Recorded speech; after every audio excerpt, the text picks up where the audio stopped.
Welcome to Vaishnavi online HP TET classes. आज हम non medical का केमिस्ट्री सेक्शन कर रहे हैं PYQ। तो सबसे पहला ही क्वेश्चन आया हुआ है, which of following reaction will yield 2,2 डाईब्रोमोप्रोपेन। क्या आया है? Which of the following reaction will yield 2,2 डाईब्रोमोप्रोपेन। ठीक है, तो कैसे पता लगेंगे? इसके लिए हम चेक करेंगे। सबसे पहले हम लगाएंगे मार्कोनिकोव रूल। क्या लगाएंगे? Markovnikov rule. देखो, मार्कोनी रूल क्या बोलता है, यहाँ H पॉजिटिव हो गया, Br नेगेटिव हो गया, तो नेगेटिव पार्ट हम कहाँ लेके जाएंगे? जिसके पास क्या होगा, ठीक है, नेगेटिव पार्ट हम उसके पास लेके जाएंगे। ठीक है, यहाँ देखो, अगर मान लो हम एडिशन करते हैं, ठीक है, तो यहाँ क्या बोला, दो दो ब्रोमो चाहिए, 2,2 डाईब्रोमो, यानी कि 2 बार एडिशन करनी पड़ेगी। देखो, पहले ऑप्शन है, इसमें एक बार है तो यहाँ से हो नहीं सकता, इसमें एक बार है, इसमें भी नहीं हो सकता, बच गए या तो ये होगा या तो ये होगा। अब आप देखो, दिमाग लगाना बहुत ही आसान है, इसमें कोई बड़ा सोचने वाली बात नहीं है, लेकिन जिसको कंसेप्ट क्लियर होगा वही कर पाएगा। अब देखो, यहाँ HBr है और यहाँ भी HBr है, यहाँ भी 2 बार है, यहाँ भी 2 बार है। यहाँ क्या बोला है? प्रोपेन बनाना है। जब प्रोपेन बनाना है, इसका मतलब क्या हो गया? प्रोपेन बनाना है मतलब कार्बन चाहिए हमें 3, 1 2 और 3 चाहिए। तो यहाँ पर देखिए, यहाँ पर जो कार्बन है वो क्या है? यहाँ पर जो कार्बन है वो सिर्फ और सिर्फ क्या है? 2 ही कार्बन है, तो ये भी नहीं हो सकता, फिर बच गया ये। इसकी जब हम क्या करेंगे, मार्कोनी के साथ एडिशन करेंगे, तो ये क्या बन जाएगा? 2 बार लग जाएगा, यहाँ पर ऐसे बन जाएगा CH3 Br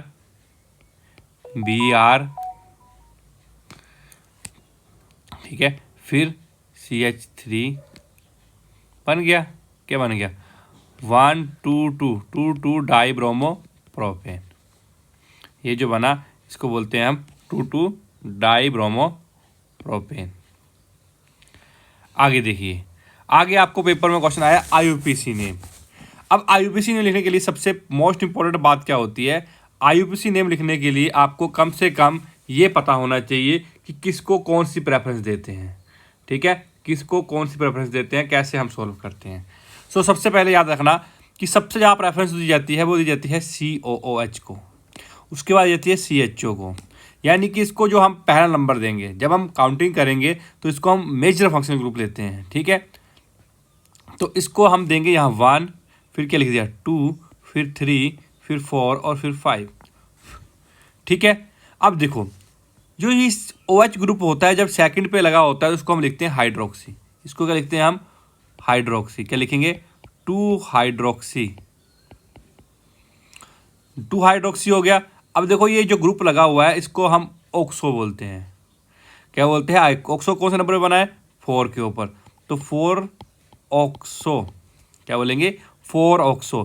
कार्बन कितने हैं? 1 2 3 4 5 5 होता है, क्या बोलते हैं हम? पेंट एन, सिंगल बॉन्ड लगा है तो एन, और लास्ट में क्या लगा है? ये जो ग्रुप होता है इसको जब लास्ट में लिखते हैं तो हम लिखते हैं ऑल, तो ये क्या हो गया? ऑल।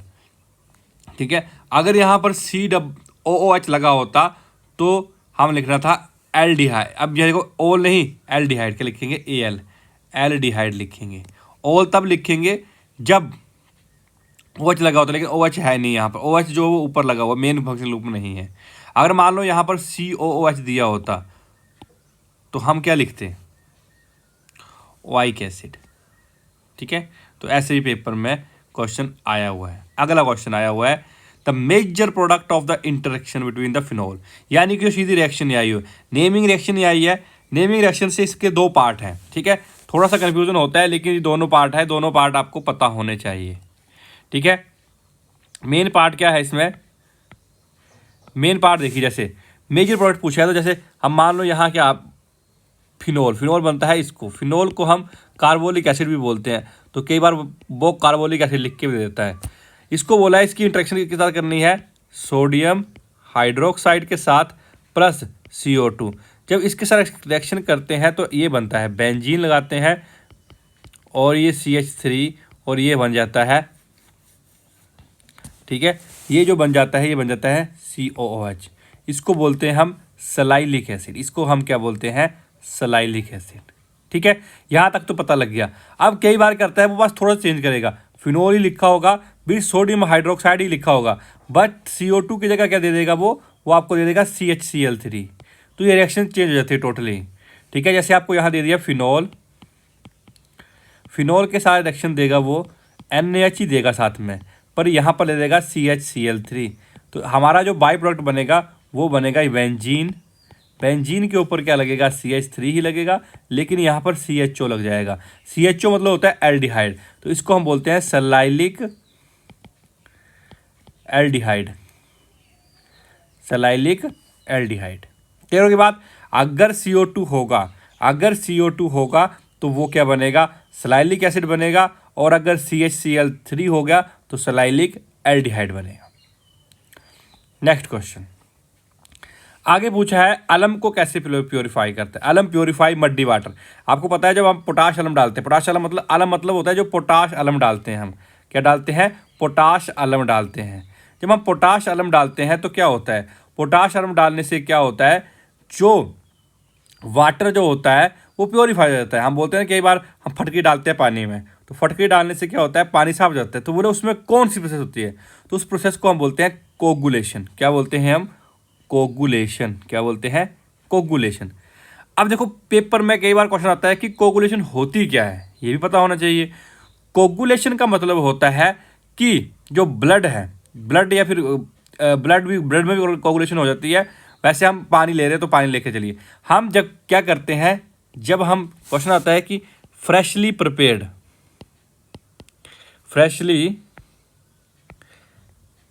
प्रिपेयर्ड कोलाइडर सॉल्यूशन को, कोलाइडर सॉल्यूशन से क्या बनाते हैं, टू फॉर्म प्रेसिपिटेट। जब हम प्रेसिपिटेट बनाते हैं तो उसको क्या बोलते हैं, उसको बोलते हैं कोगुलेशन। देखो आपने कभी देखा होगा जब हम पानी में फटके डालते हैं तो उसके ऊपर क्या होता है, जो मिट्टी वाली परत होती है वो अलग ही हो जाती है, यानी कि प्रेसिपिटेट बन जाते हैं। जब प्रेसिपिटेट बनते हैं तो उसको बोलते हैं हम कोगुलेशन। क्लियर होगी बात। Freshly prepared colloidal solution to form precipitate, यानी कि जो कोलाइडर सॉल्यूशन होगा उसको हम उससे क्या बना रहे हैं, प्रेसिपिटेट बना रहे हैं, तो उस रिएक्शन उसको बोलते हैं हम कोगुलेशन। डन। नेक्स्ट क्वेश्चन आगे हमें आया हुआ है, which are following compound can be used as anti freezer on automobile radiator. Automobile radiator में एंटी फ्रीजर का काम कौन करता है। ठीक है, तो एंटी फ्रीजर में हम इसमें यूज़ करते हैं इथाइलिन ग्लाइकोल। क्या बोलते हैं, यहाँ ग्लाइकोल लिखा है लेकिन इसमें होता है इथाइलिन ग्लाइकोल। ठीक है, जो हम देखते हैं ना हरा जैसे कलर का जो डालते हैं ना पानी, हमारे जो गाड़ियों में इंजन में डालते हैं, वो जो हरा सा जो होता है, जो मटेरियल होता है वो होता है इथाइलिन ग्लाइकोल। वो क्या करता है, जो इंजन जो होता है वो ज़्यादा गर्म ना हो तो उसको ठंडा करने के लिए हम क्या डालते हैं, इथाइलिन ग्लाइकोल। क्या डालेंगे, इथाइलिन ग्लाइकोल। आगे आपको पूछा है, what is the hybridisation of boron in B2H6। B2H6 में बोरोन की हाइब्रिडाइजेशन क्या होती है, तो वो होती है sp3।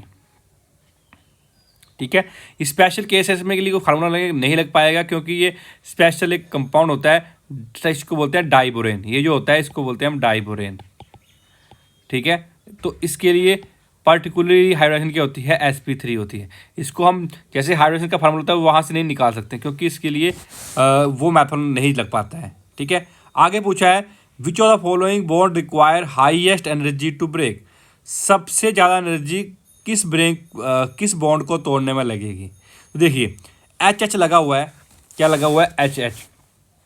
देखो जितना साइज छोटा होगा, जितना साइज छोटा होगा उतना ही क्या होगा, बॉन्ड तोड़ना मुश्किल होगा।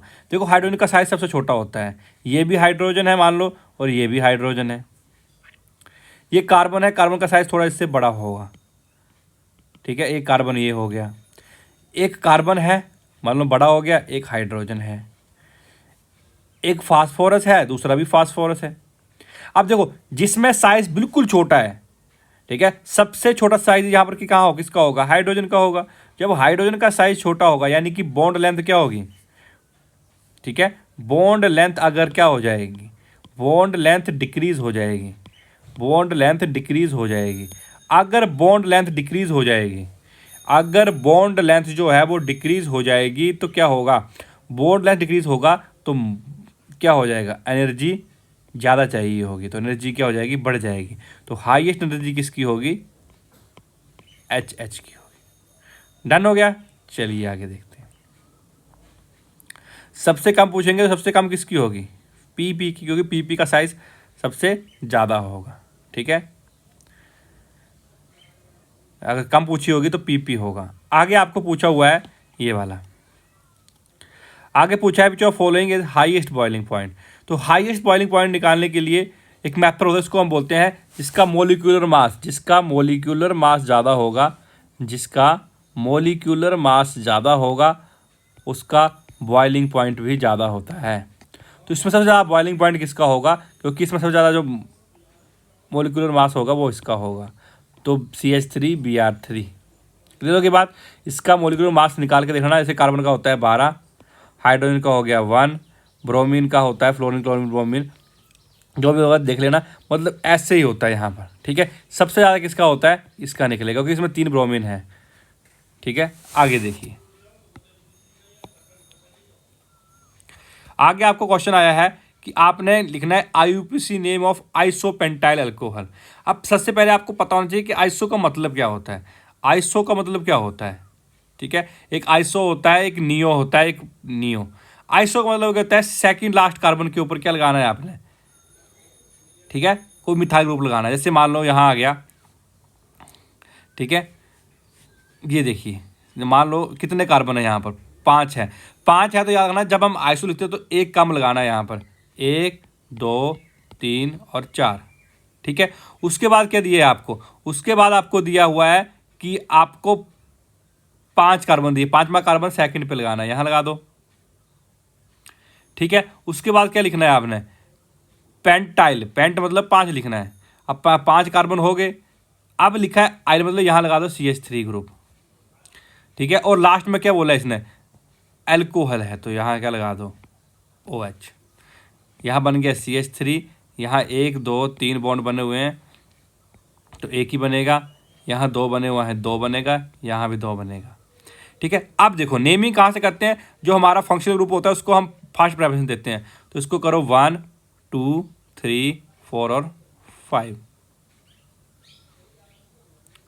ठीक है, 1 2 ज़्यादा तो नहीं बनी, 1 2 3 और 4, मिथ इथ प्रॉप ब्यूट। यहाँ देखो OH को भी लिख लिया मैंने, OH को लिखते हैं, OH को हम काउंटिंग में नहीं लेते हैं। OH को क्या करेंगे हम, इसको रहने दो 1 2 3 और 4। तो देखो 3 के ऊपर क्या आया, मिथाइल ग्रुप, तो क्या लिखेंगे हम, 3 मिथाइल ब्यूट। कार्बन कितने हैं, 1 2 3 4, 4 होता है तो ब्यूट एन, और लास्ट में क्या लगा हुआ है, OL ग्रुप, ऑल। 1 लिखो चाहे नहीं लिखो, 1 लिखने का कोई पर्सन नहीं होता है, लिखना हो तो लिख लो, अगर 2 3 हो तो लिखना पड़ता है, लिखना ना हो तो लिख सकते हैं 1। क्लियर की बात। आगे पूछा है identify the compound which have all the 3 type of bond. ठीक है, सिर्फ और सिर्फ एकमात्र एक ऐसा होता है इसमें तीनों टाइप के बॉन्ड होते हैं, वो होता है हमारा अमोनियम क्लोराइड। अमोनियम क्लोराइड में तीनों टाइप की बॉन्डिंग होती है, आयनिक बॉन्ड भी बनता है, कोवलेंट बॉन्ड भी बनता है और कोऑर्डिनेट बॉन्ड, तीनों ही बनते हैं। ठीक है, अगला हमारा आया है IUPAC नेम किसका लिखना है, हमने इसका लिखना है। तो सबसे पहला काम क्या होता है, हमें ऑक्सीजन स्टेट निकालनी होती है। सबसे पहला जब भी ऐसा क्वेश्चन आ जाए कोऑर्डिनेशन कंपाउंड का, तो सबसे पहला काम क्या होता है, हमें निकालनी होती है ऑक्सीडेशन स्टेट। देखिए, जिसकी निकालनी है उसको X लिख दो। अमोनिया की होती है 0, अमोनिया न्यूट्रल होता है, इसकी होगी 0। क्लोरीन की होती है -1। ठीक है, तो देखो X + 0 हो गया, क्योंकि 0 × 2 करेंगे तब भी 0 हो जाएगा, 0 × 2 कर दो, प्लस -1 × 2 = कितना आ जाएगा। जब यहाँ पर चार्ज होता तो वो लिख देना था, यहाँ कोई चार्ज नहीं तो लिखेंगे 0। तो क्या आ गया, X - 2 = 0, तो X की वैल्यू कितनी आ गई, +2। अगर इसको पहले ही नज़र में करना हो तो पहला सबसे आसान काम क्या है, ऑक्सीजन, ये जो लिखी होती है ऑक्सीजन स्टेट लिखी हुई है। अब देखो यहाँ 0 लिखी हुई है, ये भी नहीं हो सकता, यहाँ 4 लिखी हुई ये भी नहीं हो सकता, यहाँ 4 लिखी ये भी नहीं हो सकता, तो सीधे बात है आंसर तो यही होगा। लेकिन प्रॉपर समझेंगे, आप ऑक्सीजन स्टेट देख के भी इसका आंसर लगा सकते हैं, चाहे आपको नेमिंग लिखनी आती हो चाहे ना लिखनी आती हो। ठीक है, नेमिंग का दूसरा रूल क्या है, नेमिंग का दूसरा रूल है कि आपने जब भी ये लिखना है तो दूसरी बात क्या रखनी है कि नेमिंग के साथ आपने याद रखना है ऐसे यहाँ लिखा है, सबसे जब नेमिंग करते हैं, जैसे ये कंपाउंड है, ये अमाइन है, ये क्लोराइड है, तो याद रखना अमाइन हो चाहे क्लोराइड हो, तो आपने क्या करना है, सबसे पहले जो अल्फ़ाबेटिकली आता है उसको लिखना है। तो अल्फ़ाबेटिकली आएगा उसको लिखना है। तो सबसे पहले क्या आता है, ए आता है कि सी आता है? ए आता है, तो क्या लिखेंगे, डाया अमाइन, फिर डाया मतलब दो है, फिर क्या लिखा है, डाई, बीच में स्पेस देना है, फिर डाई क्लोरो, फिर जो हमारी मेन ये है इसको लिखना है प्लेटिनम, प्लेटिनम, और इसके बाद ऑक्सीजन स्टेट लिख दो। कौन सी ऑक्सीजन स्टेट है, सेकेंड। हो गया, क्लियर हो गया। तो ऐसे भी क्वेश्चन आते हैं मेरे एग्जाम में। अगला आगे पूछा है सॉर्प्शन क्या होता है। सॉर्प्शन क्या होता है, जब एड्सॉर्प्शन भी हो और एब्जॉर्प्शन भी हो, दोनों हो, तो उसको क्या बोलते हैं, हम सॉर्प्शन बोलते हैं। आगे पेपर पर कितनी बार रिपीट हुए, सबसे ज़्यादा रिपीटेड क्वेश्चन है ये ड्राई ईथर की। आपको जब भी दिख जाए ड्राई ईथर, जब भी आपको दिख जाए कि ये क्या है, ड्राई ईथर है, बोले RX+2Na, ठीक है, जब भी ड्राई ईथर दिख जाए इसका मतलब होता है वो वुड्स रिएक्शन होती है। ठीक है, जहां भी आपको ड्राई ईथर दिख जाए वो रिएक्शन क्या होती है, वुड्स रिएक्शन होती है। ठीक है, जहां पर आयोडाइड बनता है वो फिंकलस्टीन रिएक्शन होती है। ठीक है, ठीक है, मैक्सिमम टाइम। अब देखो यहाँ पर एक वुड्स के भी होता है, एक वुड्स फिटिंग होती है, एक बहुत सारी होती है, लेकिन वुड्स के लिए यहाँ ड्राई ईथर दिख जाए और यहाँ क्या दिख जाए, एल्काइल हैलाइड, इसको बोलते हैं एल्काइल। एल्काइल मतलब होता है CH3 वाले जो ग्रुप होते हैं इसको बोलते हैं एल्काइल, और हैलाइड का मतलब होता है हेलोजन। जैसे Cl लिख दिया, Br लिख दिया, ये सारे क्या होते हैं, हैलाइड्स होते हैं। तो क्या हो गया, वुड्स रिएक्शन में क्या होता है, एल्काइल हैलाइड को ट्रीट किया जाता है, इसके साथ किया जाता है सोडियम के साथ, इसके साथ किया जाता है सोडियम के साथ। ठीक है, तो क्या बनता है, RR बनता है, यानी कि RR। कई बार ये रिएक्शन डायरेक्ट भी आती है, मान लो आपको पेपर में रिएक्शन आई तो कैसे आएगी, फॉर एग्जांपल आपको रिएक्शन ही आ गई, तो कई बार क्या करता है, लिख देगा आपको कि CH3 2 टाइम्स CH3Br+2Na, बताओ प्रोडक्ट क्या होगा। तो देखो इसका मतलब क्या होता है, परली साइड भी ऐसे होगा, ऐसे मान लो यहाँ CH3Br है तो ऐसे लिखो प्लस, ठीक है, यहाँ 2Na लिखा होगा, प्लस Br ऐसे लिख दो और CH3 ऐसे लिख दो, इसमें से ये काट दो पूरा हिस्सा और इन दोनों को जोड़ दो। मेन प्रोडक्ट क्या होता है, इसको इसके साथ जोड़ दो, क्या बन गया, CH3। तो कई बार पेपर में रिएक्शन ऐसे भी आती है, लेकिन आती है, बहुत ही रिपीटेड क्वेश्चन है ये। ठीक है, तो हमने क्या करना होता है, जो Br होता है इसको उल्टा करके यहाँ लिखना है लास्ट में, और बीच में 2Na, इसको काट लेना है और बच जाएगा CH3। क्या होगा, ये वुड्स रिएक्शन। आगे पूछा है the metal that is used as a catalyst in the hydrogenation of oil. Hydrogenation of oil में कौन सी मेटल का यूज़ किया जाता है, तो वो जो होता है वो निकल का यूज़ किया जाता है, लेकिन यहाँ पर जो आंसर दिया था वो B और D दिया था, लेकिन होता निकल का ही है। देखो अगर ये 10th लेवल का किताब से डाल रहा है, क्लास 10th में लिखा हुआ है, निकल भी दिया है, प्लेटिनम भी दिया है और प्लेटिनम भी दिया है। ठीक है, तो ये तीनों चल पड़ते हैं, लेकिन अगर उसने +1 +2 की किताब से डाला है तो +1 +2 में सीधा दिया हुआ निकल। तो अगर सबसे बेस्ट आंसर आपके लिए क्या होगा, जब भी आपको आए निकल लगाए, तो निकल 100%, चाहे आप +1 में लगाया हो, डाला हो उसने, चाहे 10th से डाला हो, दोनों में सही है। ठीक है, सबसे बेस्ट क्या होता है, निकल। अब यहाँ से क्वेश्चन आ जाता है कि जब हम इस हाइड्रोजनेशन करते हैं तो वो कौन सी रिएक्शन होती है, ये आपके पेपर में आ सकता है। तो वह क्या होता है, वो होता है एडिशनल रिएक्शन। क्या होती है, एडिशनल रिएक्शन। ठीक है, एडिशनल रिएक्शन। तो कई बार पूछ सकता है कि ये रिएक्शन कौन सी है, तो ये रिएक्शन क्या होती है, एडिशनल रिएक्शन होती है। ठीक है, दूसरा आपको पूछ सकता है कि इसमें गैस कौन सी यूज होती है, इसमें जो गैस यूज होती है वो होती है हाइड्रोजन गैस, ये भी पूछ लेता है। बहुत ही बार रिपीट हुआ है, सबसे ज़्यादा रिपीटेड क्वेश्चन है, कम से कम 10 बार, 8 से 10 बार आ चुका है पेपर में ये।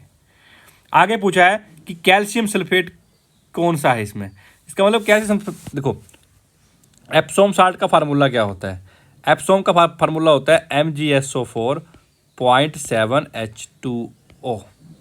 ठीक है, जिप्सम का फार्मूला होता है CaSO4.2H2O। ठीक है, पोटाशियम का होता है K2SO4Al2SO4 थ्राइस 0.7H2O। ठीक है, पोटाशियम इसका फार्मूला होता है।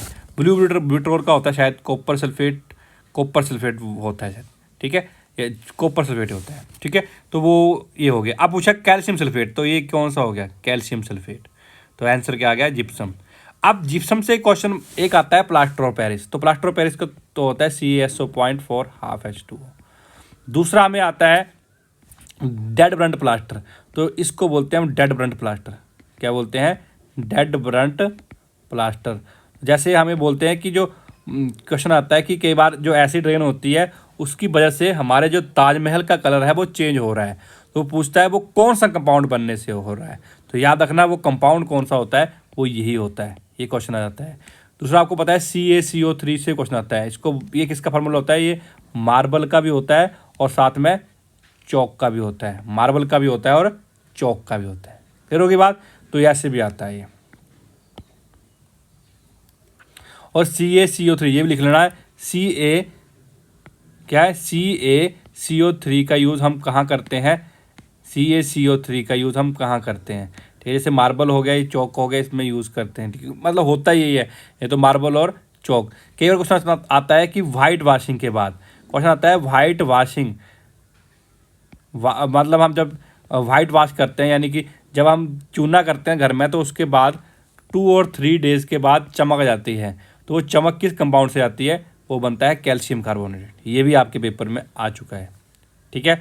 अब आपको पूछा है what is the oxygen state of, आपको पूछा है what is the oxygen state of oxygen in OF2, ठीक है। तो OF2 में ये जनरली याद करने वाला कंसेप्ट है वो +2 होती है। अब इसमें कन्फ्यूजन कहाँ होता है, दूसरा आपको 3 लिखाता हूँ जो पेपर में आती हैं। OF2 हो गया, दूसरा याद रखना O2F2 भी होता है एक। O2F2 के केस में ऑक्सीजन की स्टेट होती है +1, वहाँ की होती है +1। दूसरा आता है आपको H2O2 के केस में, तो उस केस में ऑक्सीजन की स्टेट होती है -1, ये याद रखना। O2F2 के केस में +1 होती है, H2O2 के केस में -1 होती है। ये बहुत रिपीटेड क्वेश्चन है, कमीशन में भी आ चुका है। आगे पूछा है to increase the pH value, अगर आपको pH वैल्यू को न्यूट्रल है, आपके पास सोल्यूशन दिया हुआ है, अगर आपको इंक्रीज करना है यानी कि उसका बेस बनाना है, जब बेस बनाना है तो बेस बनाने के लिए आपको क्या डालना पड़ेगा, बेस ही डालना पड़ेगा, न्यूट्रल तो है ही, एसिड तो डाल नहीं सकते, एसिडिक भी नहीं डाल सकते, बफर भी नहीं डाल सकते, तो अल्कली क्या होता है, अल्कली एक लिक्विड सोल्यूशन होता है बेसिक का, ठीक है। जब बेस में हम पानी डालते हैं तो वो क्या बन जाता है, अल्कली बन जाता है। क्या बन जाता है, अल्कली। तो आंसर क्या हो जाएगा, अल्कली। आगे आपको पूछा है the only radio active element in the lanthanoid series, lanthanoid series का जो रेडियो एक्टिव एलिमेंट होता है वो होता है प्रोमिथियम। क्या होता है, प्रोमिथियम, ठीक है। आगे आपको पेपर में क्वेश्चन आया है the human body does not produce, human body जो होता है वो एंजाइम भी प्रोड्यूस करती है, DNA भी प्रोड्यूस करती है, हार्मोन भी प्रोड्यूस करती है, लेकिन विटामिन को नहीं प्रोड्यूस करती है, ठीक है। तो विटामिन को हम स्टोर भी नहीं कर पाते हैं, तो विटामिन आंसर क्या होगा, विटामिन। आगे पूछा है which of following is a water soluble, तो वाटर सोलेबल के लिए याद रखना जो वाटर जो होते हैं, वाटर में जो होते हैं वो B और C होते हैं। B और C किस में सोलेबल होते हैं, वाटर में। और जो बाकी बच के नहीं याद है तो क्या रखना है आपने, कीड़ा याद रखना है। विटामिन K, E, D और A, ये सारे के सारे क्या होते हैं, बाकी जो बच गए कीड़ा मतलब कीड़ा वाले क्या हो गए, सारे क्या होते हैं, ये सारे सोलेबल होते हैं फैट में, ये फैट सोलेबल होते हैं, ठीक है। वाटर सोलेबल B और C नहीं याद रहे, गई भैंस पानी के, भैंस मतलब BC जो होते हैं वो पानी में घुलते हैं, और जो कीड़ा जो होता है वो फैट में घुलता है, ऐसे लगना। आगे आपको क्वेश्चन आया है CF2 is a monomer unit of, वो होती है टेफ्लॉन की, किसकी होती है, टेफ्लॉन की। ये भी पेपर में क्वेश्चन आता है, ठीक है, ये पेपर में सीधे क्वेश्चन आ जाते हैं, ठीक है। नायलॉन 6 की क्या होती है, कैप्रोलैक्टम होती है, सबको पता होगा, ठीक है। तो ऐसे वाले क्वेश्चन भी आते हैं। Thank you for the class.